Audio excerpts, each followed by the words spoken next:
আসসালামু আলাইকুম এভরিওয়ান, আশা করছি আপনারা সবাই ভালো আছেন। আমি জান্নাতুস সামানিয়া।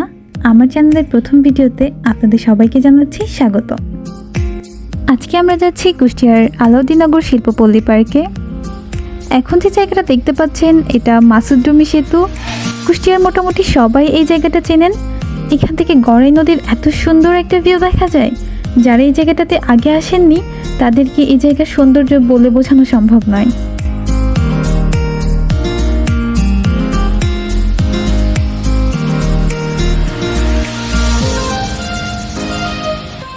এখন আমরা আছি আলাউদ্দিননগর বাজারে। এখান থেকে আর কিছুটা গেলেই আমরা আমাদের গন্তব্যস্থলে পৌঁছে যাব। এই যে আমরা চলে এসেছি এদের পার্কিং এরিয়াতে। এখানে একসাথে অনেক গাড়ি রাখার অ্যারেঞ্জমেন্ট আছে। এই তো দেখতে পাচ্ছেন পার্কের সামনের দিকের এরিয়াটা।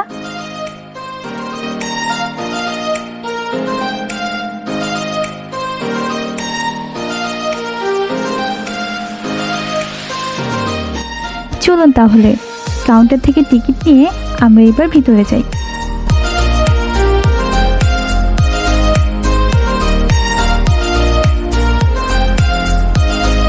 প্রথমেই চারপাশটা একটু দেখে নিন।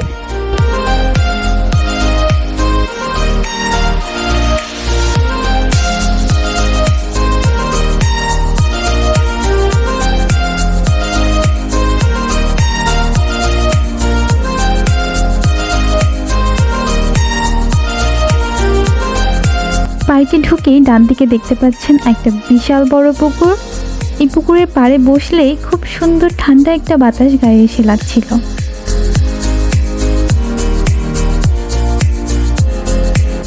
এবার দেখুন তো আমরা কাদের দেখা পেয়েছি। পুকুরে কিছু খাবার ছড়াতেই এনারা পাড়ের দিকে উঠে আসছিলেন। পার্কে গার্ডের কাছে খাবার চাইতেই উনি আমাদেরকে বিনামূল্যেই খাবারগুলো দিয়েছিলেন। মাছগুলোকে কত সুন্দর লাগছে তাই না?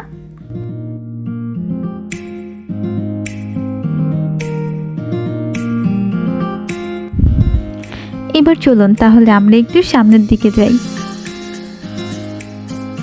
এখানে দেখতে পাচ্ছেন বেশ অনেকগুলো ময়ূর আছে। আমার তো খুব ইচ্ছা ছিল ময়ূরের পেখম তোলা দেখার, কিন্তু ময়ূরগুলোর হয়তো আজকে মন খারাপ ছিল, তাই আর সেটা দেখা হলো না। কি আর করার, চলুন মন খারাপ নিয়ে আমরা একটু সামনের দিকে যাই। এটা হচ্ছে কিডস জোন। এখানে একসাথে অনেকগুলো রাইড আছে। বাচ্চাদেরকে একবার এখানে এন্ট্রি করিয়ে দিলে ওরা আর সহজে বেরোতে চাইবে না। বাচ্চাদের কথা আর কি বলবো, আমারই এই জায়গাটা দেখে ছোটবেলার কথা মনে পড়ে যাচ্ছিল।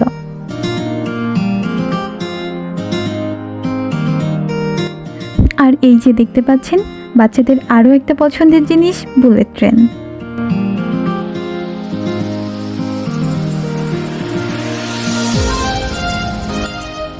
এবার আপনাদেরকে খুব সুন্দর আর কালারফুল একটা জায়গা দেখাবো। জায়গাটা এত বেশি ফটোজেনিক, ছবি তোলা অথবা ভিডিও করার জন্য জায়গাটা একদম পারফেক্ট।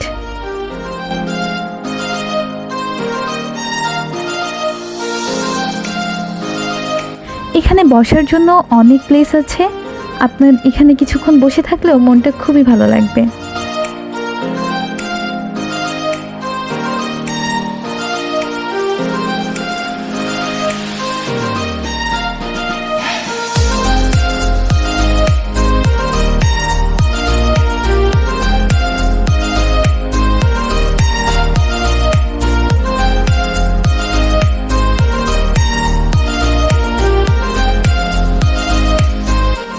আর এবারের জায়গাটা যেসব বাচ্চারা গাড়ি খুব পছন্দ করে তাদের জন্য।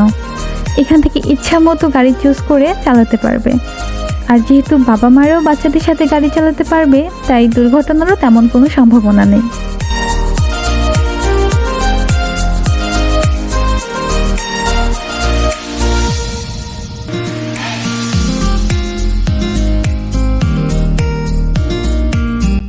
এবার আমরা চলে আসলাম এনাদের দোতলার রেস্টুরেন্টে। এই রেস্টুরেন্টের বিশেষত্ব হচ্ছে এটা সিটিং এরিয়াটা সম্পূর্ণ গোলাকৃতির। রেস্টুরেন্টটা বেশ বড়। এখানে একসাথে অনেক মানুষের সিটিং অ্যারেঞ্জমেন্ট আছে। যে কোনো ধরনের বিয়ে অথবা জন্মদিনের প্রোগ্রাম এখানে করা পসিবল।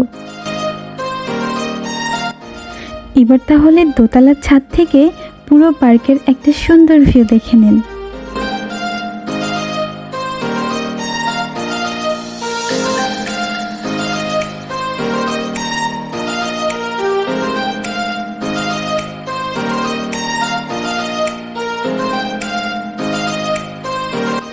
এখন চলে এসেছি নৌকা রাইডের কাছে।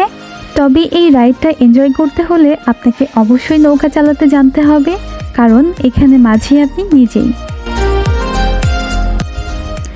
এখানে বাম সাইডে দেখতে পাচ্ছেন ছোট ছোট টিকিট কাউন্টার। যে কোনো ধরনের রাইডের টিকিট আপনারা এখান থেকে সংগ্রহ করতে পারবেন। আর ডান দিকে আছে স্ন্যাক্স কাউন্টার। চলুন তাহলে আমরা এবার পার্কের আশেপাশের এরিয়াগুলো একটু ঘুরে দেখি। কুষ্টিয়াতে যেসব পার্ক আছে সেগুলোর মধ্যে এই পার্কটা তুলনামূলকভাবে বেশ বড়। সব বয়সী মানুষেরই পছন্দের তালিকায় এই জায়গাটা থাকবে, কারণ এখানে যেমন রাইড আছে তেমন সবুজে ঘেরা প্রকৃতিও আছে। চারিদিকে এত ফুলের গাছ, রাস্তাটা দিয়ে হাঁটলেই আপনার মনটা ভালো হয়ে যাবে। আর আজকের আকাশটা দেখুন কি পরিমাণ সুন্দর লাগছে।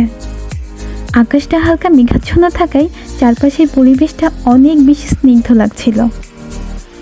আমরা অফ সিজনে যাওয়ায় জায়গাটা ফাঁকা ছিল, কিন্তু বিভিন্ন অকেশনে এখানে পা ফেলার জায়গা থাকে না।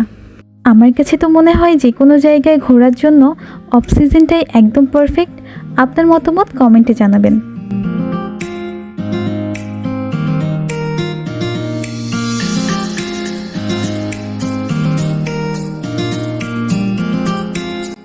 আর এই যে পাশেই আছে ড্রাগন বাগান, তবে ড্রাগন ফলগুলো এখনও পাকেনি, পাকলে আরও সুন্দর লাগতো দেখতে।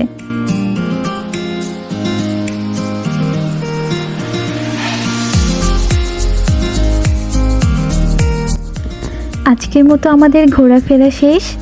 পার্কের কিছুটা অংশ দেখিয়ে আজকের মতো ভিডিওটা শেষ করছি। ভিডিওটা ভালো লাগলে লাইক দিতে ভুলবেন না। সবাই ভালো থাকবেন এবং আমাদের জন্য দোয়া করবেন। আল্লাহ হাফেজ।